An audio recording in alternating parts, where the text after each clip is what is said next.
سلام پاکستان 24 نیوز کے ساتھ میں ہوں مدیحہ سلیم اور میں ہوں ذیشان ملک۔ ہیڈ لائنز آپ نے جانی، بلیٹن کا آغاز کریں گے۔ وزیر اعظم شہباز شریف اور وزیر خارجہ بلاول بھٹو سیلاب زدگان کی مدد کے لیے متحرک موسمیاتی تبدیلی سے متعلق کانفرنس میں شرکت کے لیے جنیوا چلے گئے۔ وزیر اعظم اور اقوام متحدہ کے سیکرٹری جنرل کانفرنس کی قیادت کریں گے۔ کانفرنس میں سربراہان مملکت، وزراء اور متعدد ممالک کے اعلیٰ سطح نمائندے شریک ہوں گے۔ عالمی کانفرنس کا آغاز وزیر خارجہ بلاول بھٹو زرداری کے افتتاحی کلمات سے۔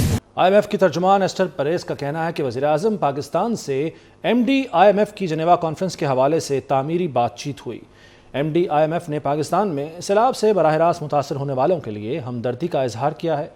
آئی ایم ایف ترجمان نے کہا کہ جنیوا میں بین الاقوامی کانفرنس ماحولیاتی بچاؤ کے سلسلے میں ہو رہی ہے۔ آئی ایم ایف پاکستان کی سیلاب سے پائیدار بحالی کی مدد کرتا ہے۔ ترجمان آئی ایم ایف ایسٹر پریز کا کہنا تھا کہ جنیوا میں کانفرنس کے موقع پر آئی ایم ایف وفد کی وزیر خزانہ اسحاق ڈار سے ملاقات اور قرض پروگرام پر بات چیت میں پیش رفت متوقع ہے۔ کچھ بھی ہو، پنجاب اسمبلی نہیں ٹوٹے گی، جنرل الیکشن بھی دور تک نظر نہیں آ رہے۔ چودھری شجاعت حسین نے اسلام آباد میں مولانا عبدالغفور حیدری سے ملاقات کے دوران دو ٹوک کہہ دیا۔ جے یو سیکرٹری جنرل نے چودھری شجاعت حسین کی خیریت دریافت کی۔ مولانا فضل الرحمان کی جانب سے نیک خواہشات کا پیغام بھی پہنچایا۔ اس موقع پر مولانا عبدالغفور حیدری نے کہا کہ سیاست میں چودھری شجاعت حسین کا نام رواداری اور رکھ رکھاؤ کا ہے، جبکہ عمران خان نے ملک میں گالی کلچر کو فروغ دیا ہے۔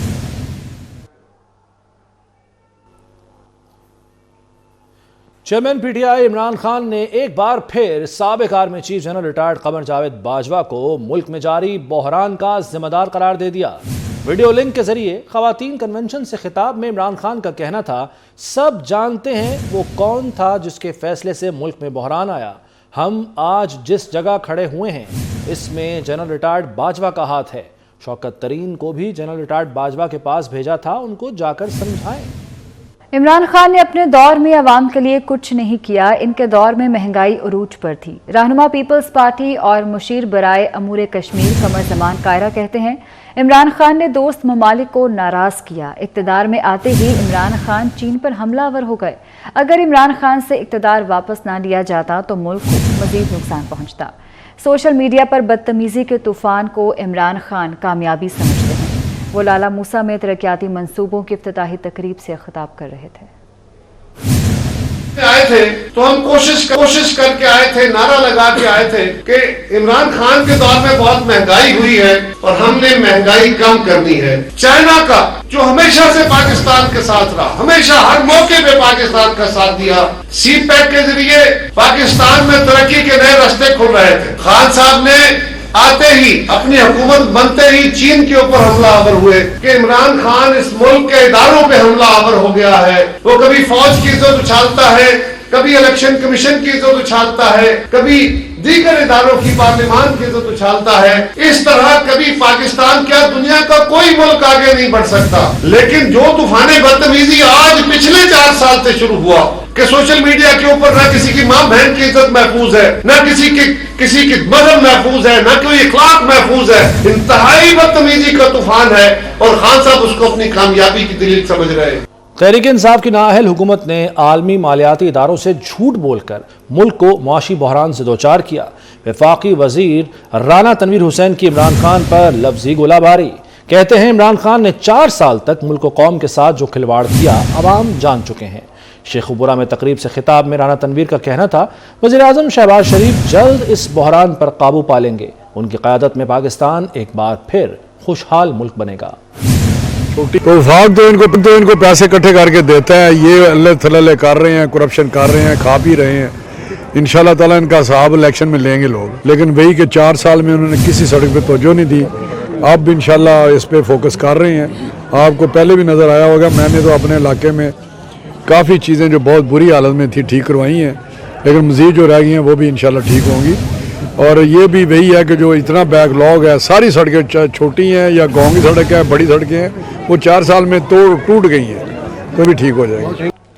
पंजाब हुकूमत की नाकिस हिकमत अमली से सूबे में आटे का बहरान शिद्दत इख्तियार कर गया। लाहौर को यौमिया 63,000 आटे के थैलों की किल्लत का इंकशाफ हुआ है। खैबर पख्तूनख्वा में भी हुकूमत आटा बहरान पर काबू पाने में नाकाम हो गई। कहीं आटा गायब हो गया और कहीं गरीब अवाम महंगा आटा खरीदने पर मजबूर हैं। कराची में नई हल्काबंदियों के लिए एहतजाज। MQM ने कल की रैली की तारीख तब्दील कर दी। रैली अब 9 की बजाय 11 जनवरी को निकाली जाएगी। डॉक्टर फारूक सत्तार ने भी एहतजाज के लिए MQM की हिमायत का ऐलान कर दिया। अपनी रिहाइशगाह पर डॉक्टर खालिद मकबूल सिद्दीकी के हमरा गुफ्तगू में डॉक्टर फारूक सत्तार ने कहा, मुतनाज़ा हल्काबंदियाँ भाई को भाई से लड़ाने की साजिश है, जबकि जमात इस्लामी की नज़र सिर्फ कराची की मेयरशिप पर है। डॉक्टर खालिद मकबूल सिद्दीकी ने एक बार फिर गैर मुनसिफाना हल्काबंदियों का इल्ज़ाम लगाया। कहा, वोटर लिस्टों के जरिए हमारी नुमाइंदगी कम की गई। शफाफ इलेक्शन कराना इलेक्शन कमीशन की जिम्मेदारी है, लेकिन जब वोट फैसला नहीं करता तो फैसला रोड करता है। इलेक्शन में प्री पोल रिगिंग हो चुकी है और इतने बड़े पैमाने पे हुई है कि इलेक्शन अगर हुआ इसी डिलिमिटेशन के साथ तो उसको इलेक्शन तस्लीम ही नहीं किया जा सकता। दरअसल ये इलेक्शन हो गई नहीं, जिसके नताइज पहले से तैयार शुदा हैं। तो कुछ लोग जो प्री पोल रिगिंग कर चुके हैं और आइंदा वो समझते हैं कि धांधली करने के उनके पास वसाइल भी हैं, इख्तियार भी है, ताकत भी है, उसकी बुनियाद पे कुछ ख्वाब देख रहे हैं शहर को हथियाने के लिए। हम सब जानते हैं, समझते हैं। हमने 11 जनवरी को इलेक्शन कमीशन तक दोबारा जाकर उनको ये याद दिलाना है कि शफाफ इलेक्शन कराना आपकी ही जिम्मेदारी है। हम ऐवानों में जाते रहे हैं, अदालतों से और इलेक्शन कमीशन से इंसाफ मांगते रहे हैं, और हमने हमेशा कहा है कि जब वोट फैसला नहीं करता फिर रोड को मजबूरी होती है कि वहाँ बोलना पड़ता है उस रोड को, और तस्लीम करते हैं कि हर एक को कराची, हैदराबाद में, सिंध के शहरी इलाकों में इलेक्शन में कामयाब होने का मुकम्मल हक है, और ये हक हम किसी से छीनना नहीं चाहते। लेकिन इलेक्शन छीन कर आप सिंध के शहरी इलाकों की हकीकी नुमाइंदगी को ख़त्म करना चाहेंगे तो ये बिल्कुल काबिल कबूल नहीं होगा। ये हमें एक दूसरे के आमने सामने लाकर ये साजिश, हमें भाई को भाई से लड़ाने की एक साजिश तैयार है। इस तरह का जुल्म और इस तरह की नाइंसाफ़ी के दो बड़े मजालिम तो इसके पीछे हैं ही। एक तो मर्दम शुमारी में हमेशा हमें कम गिना गया। तर्जुमान सिंध हुकूमत मुर्तज़ा वहाब की सियासी मुखालफिन पर तनकीद। मुर्तज़ा वहाब कहते हैं कि MQM इलेक्शन रुकवाने जबकि जमात इस्लामी बल्दियाती इंतखाबात कराने के लिए एहतजाज कर रही है, लेकिन हम सिंध हाई कोर्ट के अहकामात के मुताबिक 15 जनवरी को बल्दियाती इंतखाबात करवाने के पाबंद हैं। मुर्तज़ा वहाब कराची में पेडेस्ट्रियन ट्रेल, नहर ख़याम, बोट बेसन, क्लिफ्टन की इफ्तिताही तकरीब के मौके पर गुफ्तगू कर रहे थे। मुर्तज़ा वहाब का कहना था कि हमने कराची की बेहतरी का काम जारी रखा हुआ है और इसी पर फोकस कर रहे हैं। के ऊपर फोकस सिंध हुकूमत कैच 22 सिचुएशन है। एक तरफ जमात इस्लामी प्रोटेस्ट करती है कि इलेक्शन 15 तारीख को कराओ, आप कह रहे हैं मुत्तहिदा कौमी मूवमेंट प्रोटेस्ट करने का सोच रही है कि 15 तारीख को ना कराएं। अगर कराएंगे तब भी कुछ लोग खुश होंगे, नहीं कराएंगे तब भी कुछ लोग खुश होंगे। इसलिए मैं समझता हूँ कि टारगेट बजाय इसके कि हम इन चीज़ों को इस तरीके से सोचें, टारगेट ये होना चाहिए कि क्या डिलीवरेंस हो रही है, क्या चीज़ें बेहतर हो रही हैं, क्या काम हो रहा है, और उस काम के ऊपर फोकस किया जाए। मैं अच्छी बात है, मेरा टारगेट ये है कि डेवलपमेंट ओरिएंटेड हम हो जाएं, डेवलपमेंट के ऊपर फोकस करें। कराची में बल्दियाती इंतखाबात से पहले सियासी सरगर्मियाँ अरूज पर हैं। पीपल्स पार्टी के ज़ेर-ए-एहतमाम बिलावल चौरंगी से स्टार गेट तक कराची सबके लिए रैली निकाली गई, जिसमें जियालों की बड़ी तादाद ने शिरकत की। सूबाई वजीर सईद गनी का कहना था कि कराची का अगला मेयर पीपल्स पार्टी का होगा। कराची के इलाके कोरंगी नंबर 2 से 2 लड़कियां पुरअसरार तौर पर लापता हो गईं। लापता होने वाली लड़कियों में 14 साल किंजा और उसकी सहेली नाइला शामिल हैं। तफसीलात जानते हैं, हमारे साथ मौजूद हैं जावेद कायम खानी। जावेद, बताइएगा इस वाक़े के हवाले से।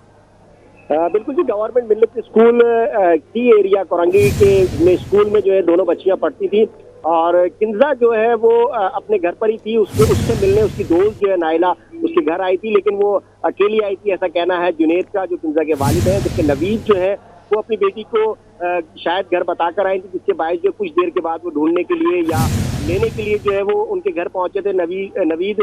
लेकिन जब घर पहुंचे तो ना ही बच्चियां दोनों घर पे थी, जिसके बायस से उन्हें मालूम हुआ, और दोनों जो है वालिदैन दोनों के वालिद जो है उन्हें ढूंढने के लिए निकले, लेकिन पुरस्कार तौर पर ना ही बच्चियों को कुछ पता चल सका कि आया कहाँ गई थी और कहाँ नहीं। जबकि जो किंजा के वालिद है उन्होंने एक बयान जारी किया है, उनसे बात हुई हमारी, तो उन्होंने कहा कि उनकी डायरी में लिखा था कि हम घूमने जाएंगे, लेकिन ये नहीं लिखा था कि कहाँ और कब कैसे जाएंगे। लेकिन दोनों बच्चियां जो है डायरी में लिखे हुए के मुताबिक जो है वो अब तक ये तस्वीर किया जा रहा है कि बच्चियां कहीं घूमने गई, लेकिन ठीक है, बहुत शुक्रिया आपका।